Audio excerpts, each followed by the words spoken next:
अस्सलामु अलैकुम वरहमतुल्लाहि वबरकातुहू नहमदुहू व नसल्ली अला रसूलिहिल करीम अम्मा बादु फ़अऊज़ु बिल्लाहि मिनश शैतानिर रजीम बिस्मिल्लाहिर रहमानिर रहीम रब्बि इश्रह ली सदरी व यस्सिर ली अमरी वहलुल उक़दतम मिन लिसानी यफ़क़हू क़ौली रब्बि ज़िदनी इल्मा अल्लाहुम्मा फ़क़्हिना फ़िद्दीन रब्बि यस्सिर वला तुअस्सिर। तो फितनों का दौर है, काफी मैसेज आते हैं इस तरह के जो कि बिदअत, बिल्कुल ही बिदअत में होती है। अपनी तरफ से मन घड़त वजीफे बता लेते हैं, मन घड़त फैसले खुद ही बना लेते हैं जो कि कुरान और हदीस से साबित बिल्कुल नहीं होते। खुद ही फजीलत बताने लगते हैं जो कि उनको कुरान और हदीस से कोई हवाला भी नहीं मिलता, और ना ही तलाश करने की कोशिश करते हैं। बस जल्दी से जल्दी एक दूसरे को मैसेज सेंड करना शुरू कर देते हैं। किसी को हदीस भेजना बड़ी जिम्मेदारी का काम है। पहले सर्च किया जाए कि क्या ये वाकई हदीस में है कि नहीं, इसका रेफरेंस देखें कौन सी हदीस है, तो फिर ही जाके कहीं आप दूसरों को मैसेज सेंड करें। अगर आपको हदीस तलाश करना नहीं आती तो उलमा से पूछें कि क्या ये ऑथेंटिक हदीस से साबित है कि नहीं साबित। अगर आपको लगता है उलमा ने आपको बताया है कि हाँ साबित है, तो फिर आप उनके ऊपर यकीन करें और आगे फॉरवर्ड करें।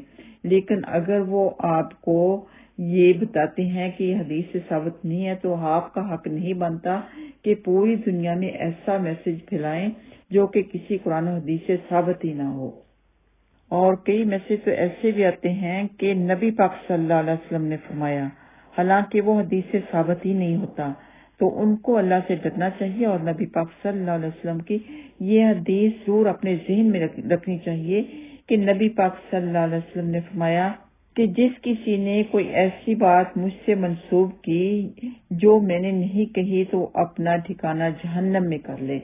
इतनी बड़ी वईद है। और याद रखें कि बिदतियों को हौज़े कौसर का पानी तक नसीब नहीं होगा। इसके बारे में अहादीस में आपको पढ़ के सुनाती हूँ। हो सकता है आप अल्लाह ताला से डर जाएं और बिदती काम करने छोड़ दें, इस तरह के मैसेज सेंड करने छोड़ दें जो कि हदीस से उनका हवाला ना मिले। सहीह बुखारी की हदीस नंबर 107 है कि नबी पाक सल्लल्लाहु अलैहि वसल्लम ने फरमाया, जो शख्स मुझ पर झूठ बांधेगा वो अपना ठिकाना जहन्नम में कर ले। तो ये झूठ बांधना हुआ जो कि इतना बड़ा इल्जाम लगा देते हैं कि नबी पाक सल्लल्लाहु अलैहि वसल्लम ने फरमाया, अस्तगफिरुल्लाह। और सहीह बुखारी की हदीस नंबर 108 कि नबी पाक सल्लल्लाहु अलैहि वसल्लम ने फरमाया कि जो शख्स मुझ पर जानबूझकर झूठ बांधे तो वो अपना ठिकाना जहन्नम में बना ले। और ये देखें सहीह बुखारी की हदीस नंबर 109 कि नबी पाक सल्लल्लाहु अलैहि वसल्लम ने फरमाया, जो शख्स मेरे नाम से वो बात बयान करे जो मैंने नहीं कही तो वो अपना ठिकाना जहन्नम में बना ले।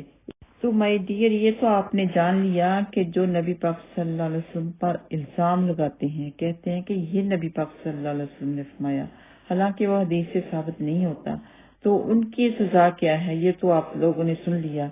अब ये देखें कि जो बिदतें फैलाते हैं उनकी सजा क्या है।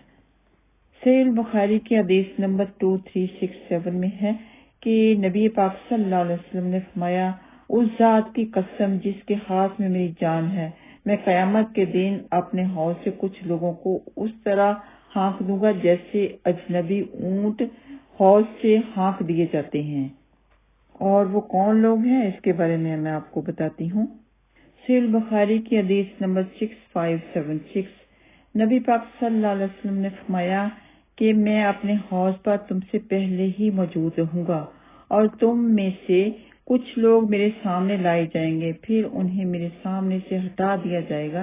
तो मैं कहूंगा कि ऐ मेरे रब, ये मेरे साथी हैं। लेकिन मुझसे कहा जाएगा कि आप नहीं जानते उन्होंने आपके बाद दीन में क्या क्या नई चीजें इजाद कर दी थी। तो सुन ले, नई चीजें इजाद करने वालों का अंजाम क्या होगा। आपके लिए ये मामूली बात लगती है कि आप खुद से ही एक वजीफा बता देती हैं, उसके फजाइल बता देते हैं, और कभी कभार ये भी मैसेज पे लिखा होता है कि नबी पाक सल्लल्लाहु अलैहि वसल्लम ने फरमाया। अल्लाह ताला ने ये हक सिर्फ और सिर्फ अंबिया इकराम को दिया है कि वो फजाइल बताएं। आप अपनी तरफ से कोई भी फजाइल नहीं बता सकते। तो जो लोग हौज़े कौसर के पानी के उम्मीदवार हैं उन्हें चाहिए कि आज ही तौबा कर लें اور اپنے دل میں عہد کر لیں کہ جو کوئی بھی آپ میسج سینڈ کریں گے، جو کوئی بھی آڈیو ویڈیو سینڈ کریں گے، اس کے پہلے میک شور کر لیں گے کہ کیا یہ واقعہ ہی کسی اتھینٹک حدیث سے ثابت ہے، یا واقعہ اس کے فضائل بتائے گئے ہیں، حدیث کے حوالے سے اس کے فضائل بتائے گئے ہیں، کیا یہ واقعہ ہی یہ حدیث ہے کہ نبی پاک صلی اللہ علیہ وسلم نے فرمایا ہے، اس کے بارے میں اتھینٹک حدیث ہے کہ نہیں ہے۔ سارا سرچ کر کے، ساری جانچ پڑتال کر کے پھر ہی آپ فارورڈ کریں۔ اللہ تعالیٰ سے دعا ہے کہ اللہ تعالیٰ ہمیں صحیح دین کی توفیق عطا فرمائے، بدعات سے بچائے، اور قیامت والے دن نبی پاک صلی اللہ علیہ وسلم کے مبارک ہاتھوں جام کوثر نصیب فرمائے، جس کے پینے کے بعد نہ بھوک لگے گی نہ پیاس لگے گی۔ وآخر الدعوانا ان الحمد للہ رب العالمین۔ السلام علیکم ورحمۃ اللہ وبرکاتہ۔